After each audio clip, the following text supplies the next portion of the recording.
Hi guys, and welcome back to the Hot Seat. I am your host Priscilla Moy, and we are live here at the Social Media Show studio. As promised, we always jump right into our amazing episode. It's going to be a juicy one today, and we're going to start off with a guitarist. He has an amazing resume. He's traveled all over the world performing while also working a corporate job and being an amazing businessman. So everyone, please welcome Tony Pereira.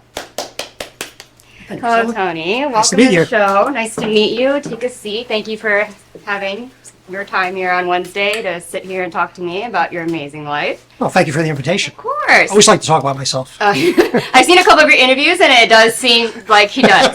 So, first and foremost, you are an East Coaster. You're from New Jersey. I am. Correct. Born and raised. Born and raised, and you have lived your life of business. You know, you've studied and you've worked actually in a corporate job, Accenture being one of them, while also playing the guitar since, when was it, 69?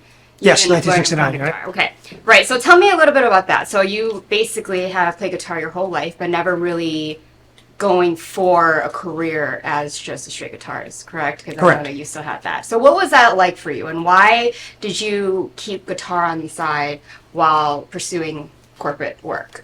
So, you know, if we go back, like I said, to 1969 when we started playing, I mean, I always loved to play. So, my parents were, encouraging me quite a bit, and between my father bringing home records, my mother playing the radio, and doing a bunch of different things. So, where we went on this one is that, it's a tough way to make a living, but I still enjoyed playing the guitar. And what I did was I made sure I studied with the best. So I studied with Sal Salvador, who was with Stan Kenton. I studied with High White, who was with the CBS Orchestra. I played whenever I could play. I was fortunate enough to also become friends with Lou Palo, who was Les Paul's guitar player. And I sat next to, just like this, next to Lou for 18 years with him mentoring and teaching me how to play and how to perform. So, and that's always, when you talk about on the side, I always think about life as having just a bunch of irons in the fire, right? So there's playing is one of them, your family is another one, your career is another one. There's so many, your anything else, maybe your community life is another one, right? But you have all these things that are going on. And for me, when I looked at being a musician, one of the hardest things about being a musician is just getting any traction and doing it for a living. And to be honest with you, I just didn't like being broke. It's one of those things you do feast and famine, is how I observed being a musician. And a lot of the guys I knew who were wonderful players and amazing players were struggling. And guys that were way better than me, struggling. So I decided along the way is that, I could do both. And what I started doing is I started building my career and getting more traction that way, getting to see the world in my last job. When I retired from Accenture in 2017, I had worked in 16 countries, worked and lived in 4 of them, and spent a considerable amount of time in Asia, 3.5 years in Asia, and got to learn a lot, see the world, learn about myself, learn about other cultures, but continuing to play the guitar. And then if you look at the world as being, here's my corporate professional life, and then here's my guitar life, over the time it started doing this. Where I started spending more time playing the guitar, and then less time really being focused on the corporate world, because I'd seen it, done it. Yeah, I mean, you put in the work already, so it's more time that, if you're going towards retirement, you don't really need to put your 100% all that into it if you've already built that part of your career up. And you also too have to understand, as for yourself, being not so much you but me, is that as you're wanting to do that other portion, you're going to start not giving your 100%, as you're saying. That's not fair to your clients, your company, the people that work for you, things like that. So at some point, you've got to make the decision that, hey, this has got to stop, and then you have enough to live, and then you always start concentrating. And then all the skills that I learned of building businesses, because we incubated businesses at Google, Facebook, we did it with Procter & Gamble, we did it all clients around the world, is that you take those skills and you start applying them now to the music world. Right. And that was going to be my next question is, there's a lot of people that have been here that perform, but they also have a background in corporate where they still do it or they just quit. And I always ask how that's incorporated what you do. I mean, obviously, with entertainment, there is business behind it, whether people understand that or not. Right. But I know with Accenture, you work with some big corporations, like big companies, and you work with how AI works and how these companies are generating it and all those things. So if you work with, the Fortune, 500 type of companies, how has that impacted how you push your own brand as a guitarist, as a musician? So we at that point to your it's what we do with this one is we you look at what is marketable out there too, because just because you have to be very careful when you're playing. When you're playing, and Lou used to remind me, he says, when you're playing for your audience, you're not playing for yourself. If you're playing for yourself, go just get a studio, a bunch of guys together, a bunch of people together, play your heart's content, play whatever you want to play. But at the end of the day, you are putting together a product that you want to make sure that the people that are watching are enjoying. You want people tapping your feet. So what you want to do is you want to figure out, okay, what do you think is going to get these people looking at you, paying attention to your music, and sometimes it's trial and error. What Lou used to do back in the day, he'd sit there in a room on a casual gig, and he'd divide the room up, and he'd play different types of music and see the reaction. Then at the break, he'd go to me, they like Frank Sinatra, they like '60s, they like country western, and then what you do is you tailor your moment and your music to them. And with Tony Pereira's Guitar Night, which I've been incubating for the last several months. When I looked at that, we kind of had a hole in the market. We have guitar nights in New York City with Frank Vignola. We used to have one in L.A. with John Pisano. He did it for 20 years. Now he's in his 90s. Not so much anymore. And we didn't really have that really going on here. And I looked at it and I said, well, this would be fun to do. So then we put on my Accenture hat and say, well, we have to incubate the business a bit. We have to try a few things out, make some investments, see what works, see what doesn't work, and then mold the show over time. So we've done the show 3 times. I've got another booking where we just immediately got another booking to do the show in the same place, and I have an option for more in the same venue. But what we do is we do a show. What we do is we don't go from song to song to song to song. We play tunes that people know. We may play a couple of tunes maybe they don't, but that's okay. And then we also give the history behind the music as to, so like All of Me. When was it written? Who did it? Who did it first? Why was it such a big hit? What was happening in the country at that time? Right. And when you and stories like that, and which we find even with Accenture or the Food Channel or any of those, stories that come from the heart, stories that are meaningful to you, translate very well. The audience says, oh, yeah, I can relate to that. I've had a mother. Sure. Played guitar. Yeah. My mother liked to hear me play guitar. Well, people also had their family sitting there loving them when they were playing their instruments. Songs remind people of things. They're events in their lives, happy, sometimes sad. Robert Conti, who's my current guitar teacher right now, who I get a lot of coaching from, Robert will say that what he learned over his years of playing is every song has a meaning to someone. And what you want to do is you want to strike those chords, and you want to reach and touch the people with the music, and that's what we shoot to do. And so, like I said, we look at as from the corporate side of it, which is what do you think is going to be marketable, what do you think is going to sell, and then how do we then appeal to the emotional side of it, which is having the audience say, yeah, you know what, I can relate to that. I remember that song, or I like that, or you guys are pretty interesting. I never saw that before. Right. So I know Shanghai was one of the places that was on your resume of places that you played guitar. Now, with places where English might not be the first language or even second, and you have different cultures, and even though we can say music is kind of like a universal language, everyone can understand music in a way and relate to it or like it or whatever. How did you gear the styling to the audience of places where they might not have heard of certain artists that you were playing? And how did you get kind of a great reaction from those audiences in those countries? So, well, one of the beauties of actually being outside the United States is jazz is pretty well known and appreciated. I think we did pick tunes. So I think about Shanghai specifically. When I was working in Shanghai, we definitely picked tunes that were known and relatable, even if there was a language barrier. Now, one thing about Shanghai is like City in New York City. It's just a Chinese version of New York City. Yeah, so it's a melting pot. If we were in Chengdu, in the center of the country, where the War Machine is, and further isolated, maybe we might not have been as so fortunate.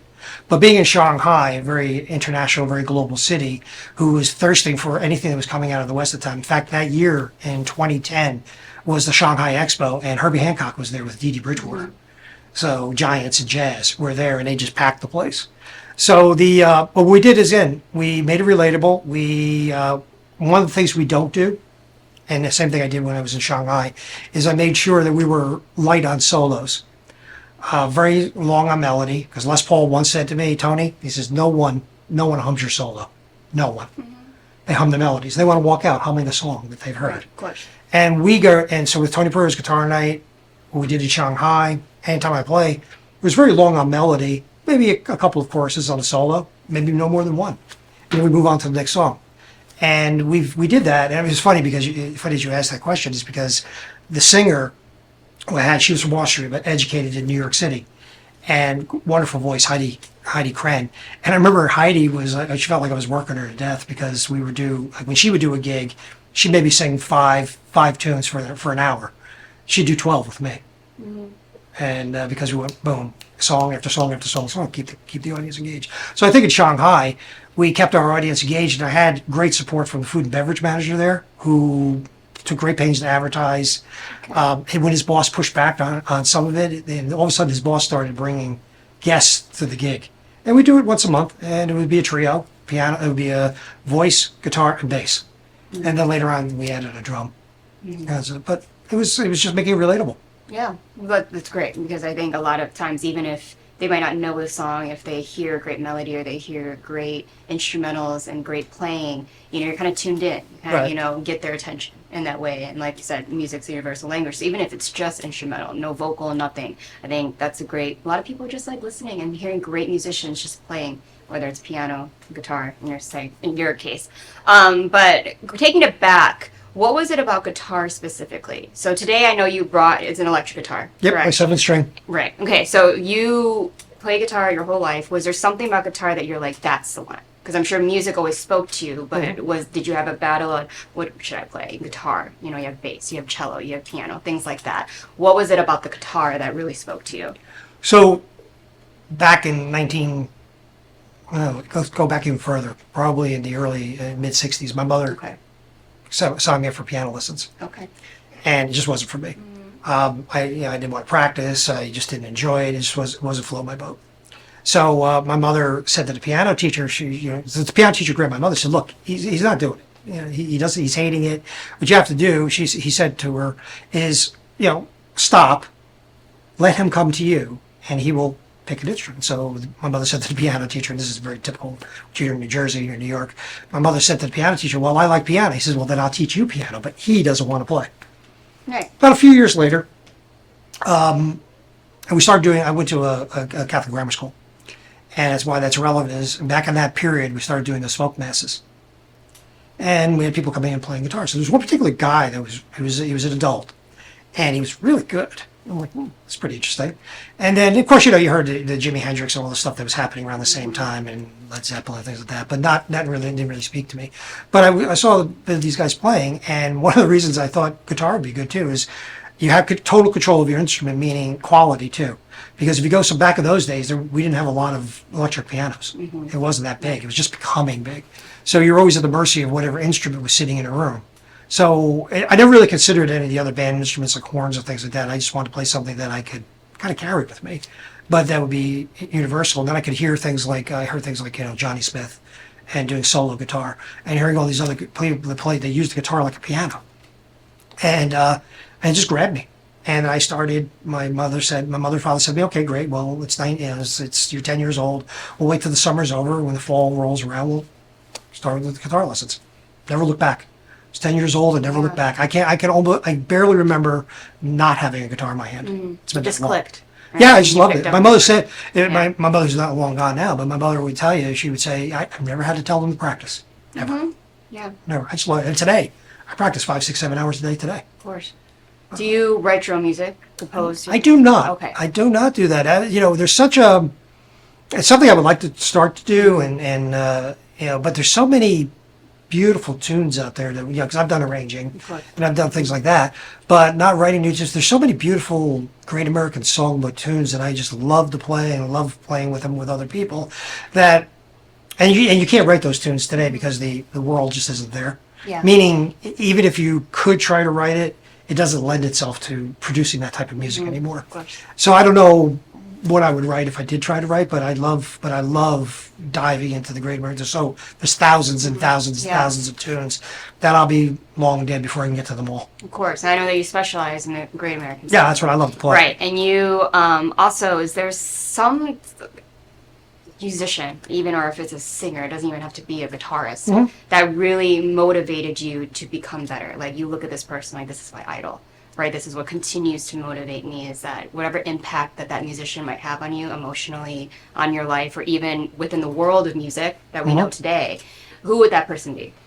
Ooh, it's be hard to narrow it down to one. I mean, I would say that my all-time favorite guitar player is probably, I'm sure you've never heard of him, is Tony Mottola. Okay. And Tony Mottola was like the guitarist's guitarist. He was very famous in New York City. Used to be on the Tonight Show with Johnny Carson. He was in the band the whole bit. But Tony had like, and I knew Bucky Pizzarelli was a friend of his, and that guitar that I have over there is a model, Bucky model. And Bucky will say they never heard Tony Mottola ever hit a bad note. So I would say if I wanted to be anybody, or that was kind of my model, but then you could start going from there, right? There's Bucky Pizzarelli, there's Art Tatum on the piano, Oscar Peterson on the keyboard, on the piano, Frank Sinatra, the way he delivered a song, and another one that probably, Billie Holiday, Judy Garland. I mean, you can go all these different folks just coming down the list of pieces that you grab. And I think, as you become more proficient in anything, you tend not to focus on any one individual. You try to grab the best of what you think is relevant and best pieces for you and start adding it to your bag of tricks, which I think ultimately, so I say, if you ask me to pin the one, I would say Tony Mottola would be my guitar god. And then from there, what are the other ingredients from other people like Johnny Smith, Howard Roberts, my guitar teacher, Robert Conti, Lou Palo, Les Paul, Fred Astaire, another one. You think, oh my God, is he he's one of the greatest vocalists ever to deliver a song. His song interpretations, bar none, are better than anybody's. And you listen to some of watch his old movies. Everybody thinks about him dancing, but the way he delivered an Irving Berlin tune, Of course. beautiful, Absolutely. beautiful. Right, and you, being from the East Coast, even New Jersey, you had access to a lot of things going on in New York. And Lucky. being on the East Coast, you have a lot of that live entertainment at a really high standard. You have really big schools and, that really focus on music out there, right?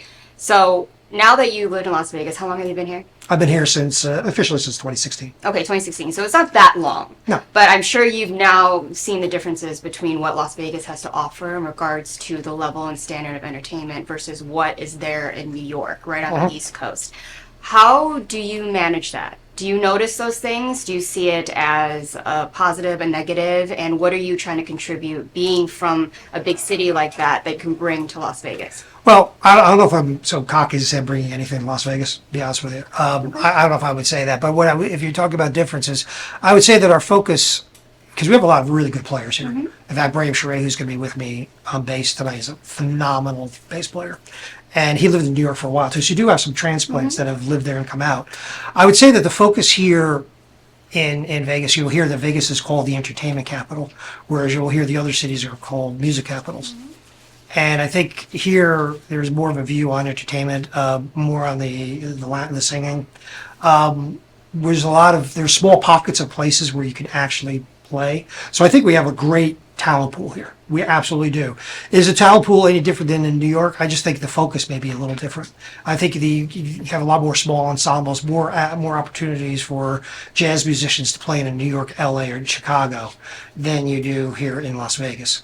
And it's just the market. Yeah, of course. But in terms of players, we've got some amazing players. I mean, I can go down the list. I mean, you have Joey Singer, 35 years with Debbie Reynolds, but you throw him on a keyboard to play some jazz, and the guy burns the place down.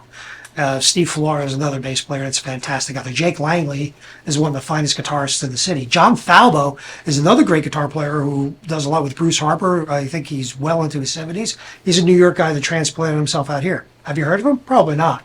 But if you go to Manzu on Friday night when Naomi is singing, John will be the guitar player. So we have a lot. Boris Shapiro, great drummer. Adam Shandell, another great drummer who is with Wayne Newton. And all these different players are here. So we've got the talent pool. I think the opportunity for them to play the type of music that you can get in LA and in New York is here, just not as much. But can they execute? Absolutely. Yeah. At a very high level. Of course. So you also are a music producer as well. I know that there's some performers out here that you're associated with, Leila Ross being one of them. And you're performing on your own with your band, you perform with other people. What kind of is your goal as a performer in Las Vegas? Where do you want to end up? What kind of legacy do you want to leave behind as a guitarist, as a performer, as a musician? Well, part of the legacy I think is that whenever you hired me, you got a guy that paid attention and did his best. So that's part of the legacy I would like as a musical director and things like that. I think ultimately I would like to see this guitar night turn into something. The guitar night was designed to actually be multiple rotating guitarists, rotating singers, maybe even rotating band members. John Pisano in L.A. had a different guitar player every week when they would do it, and Frank in New York City has probably a stable of guys. That's who's ever in town. That's who you direct, right? And to me, I would like to say that this guy helped put the guitar back on the map, at least in the city. In Vegas, and has those guitar nights, and that to me is my legacy. I would like to see is that the guitar night takes off, and people come and see it and enjoy it, and come out for as long as they do enjoy it. Right. And then we make sure that we don't overstay our welcome. I think it's very important in any business. You have to watch your crest, and you have to get out before the crest. Yeah. And I think that's very clear. I mean, you start to see it now with some of the performers, like Johnny Smith was one of those. Was another one who was the guitar player, but Johnny stopped playing because he couldn't practice to keep himself at the level of what he perceived to be Johnny Smith. And I do think, just like Seinfeld, they hit the crest. They were number one when they went out. Andy Griffith went out number one, right? All these, and I think it's better to say, man, I wish they were still on versus, oh, I'm glad they're gone. Yeah. Yeah. Or they hit a plateau and then there's nothing really different. It's not changing. It's not exciting anymore. Yeah. Then you need to stop. Right. You need to find something else to do. Yeah.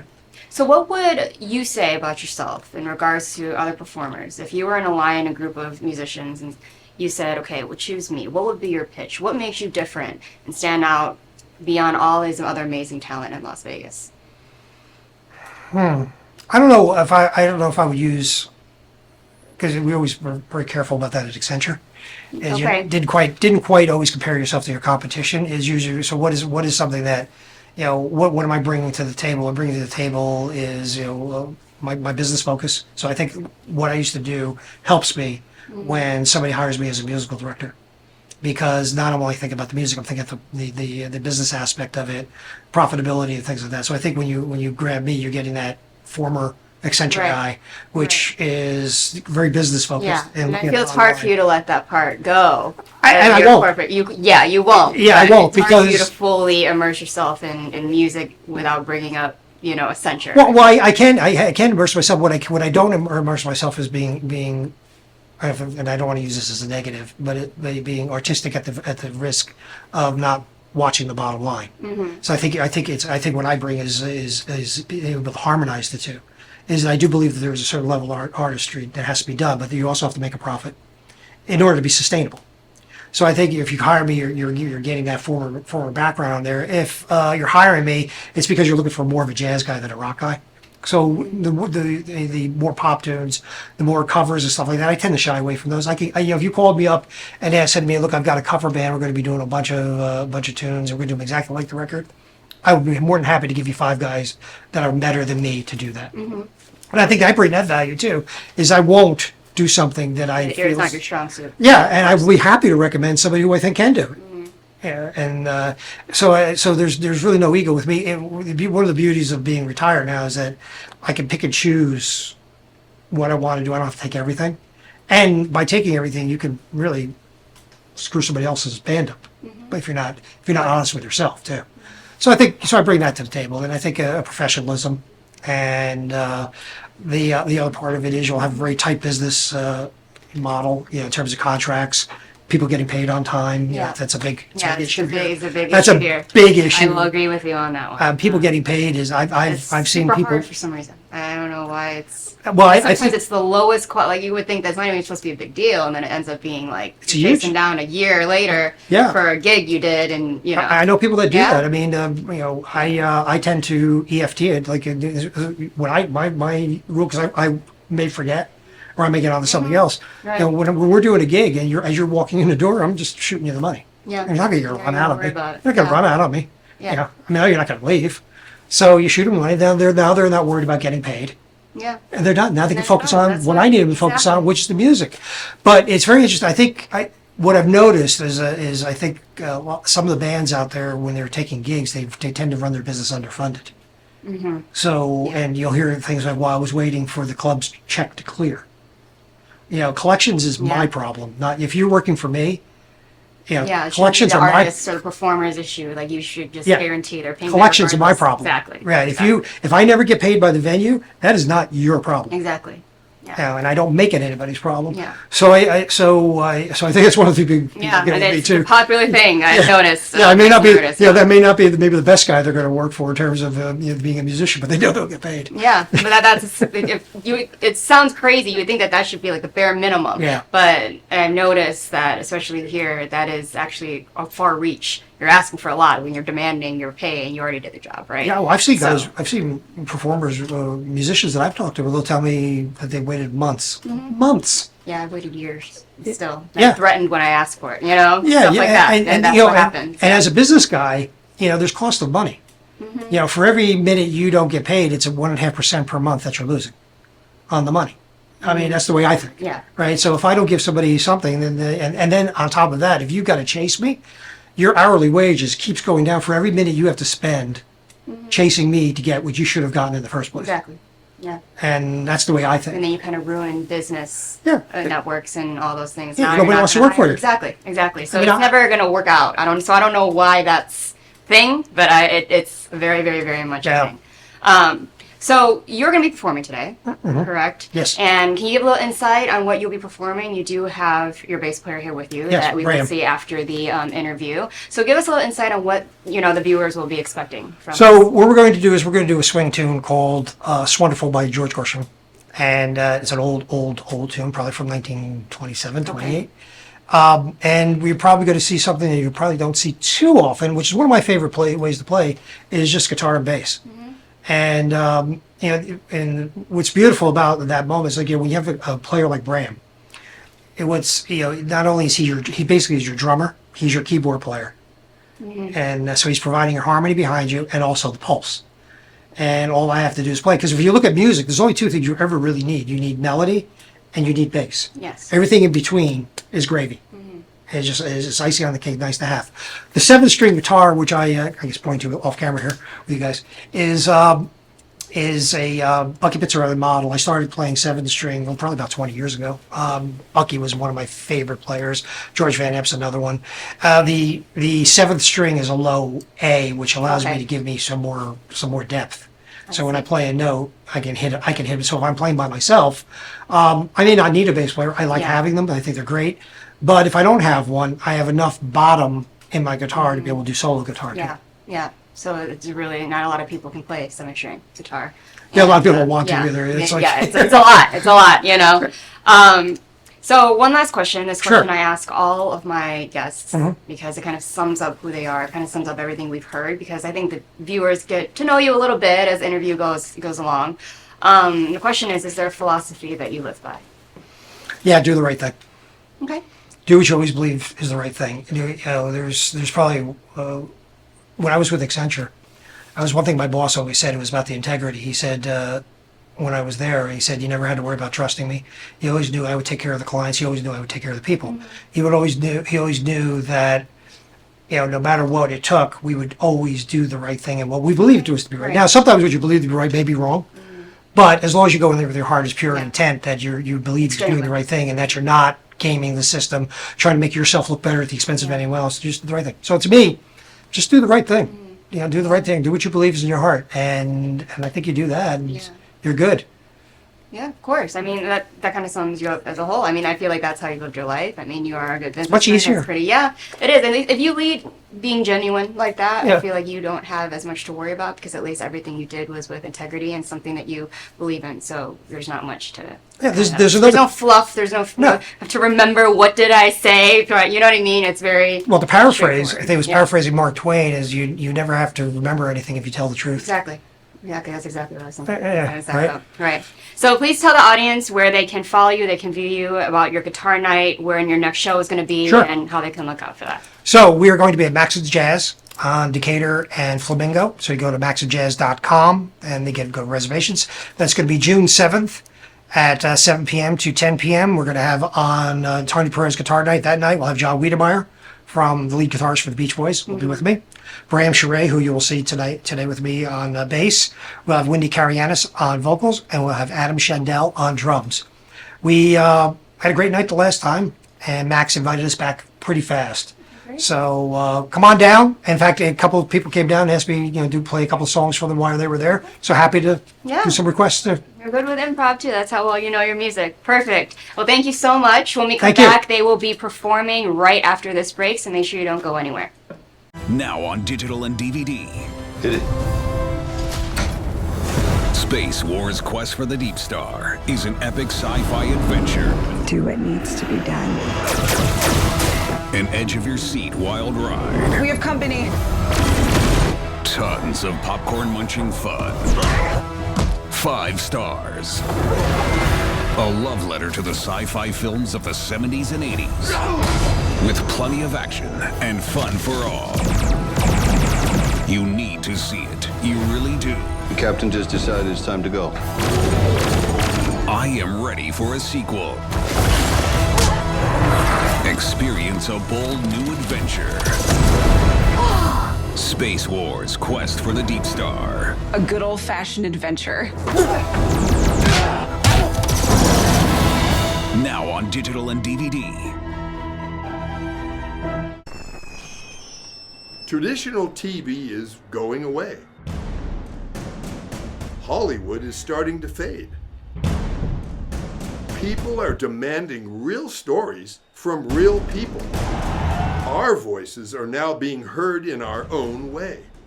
Podcasts, Facebook, Twitter, YouTube, and TikTok Live are becoming the norm. Internet TV has now reached the highest demand in human history. Social media shows is now the new media of the century.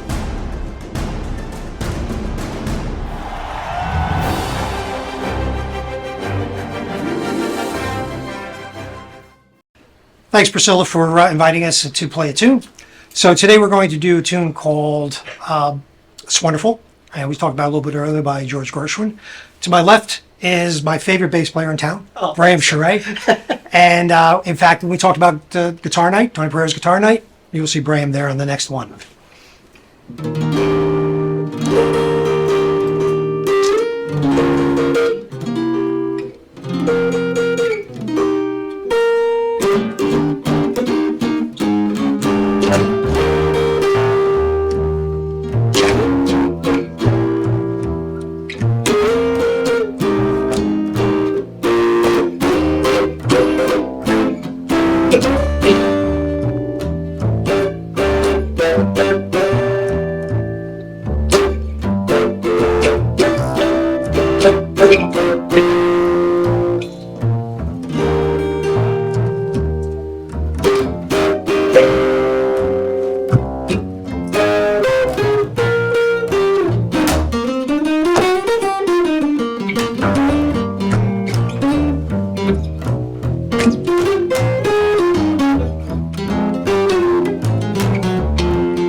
Thank you guys so much, Tony and Bram, for performing that for us and bringing some amazing music in the studio. And thank you so much, Tony, for that amazing interview. So make sure to go look them out on social media and go see their show on June 7th.